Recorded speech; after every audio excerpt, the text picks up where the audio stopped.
بسم الله الرحمن الرحيم.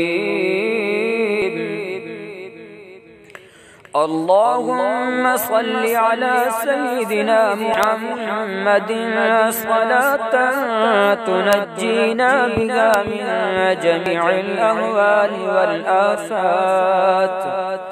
والآفات وتقضي لنا بها جميع الحاجات وتطهرنا بها من جميع السيئات وترفعنا بها أعلى الدرجات وتبلغنا بها أقصى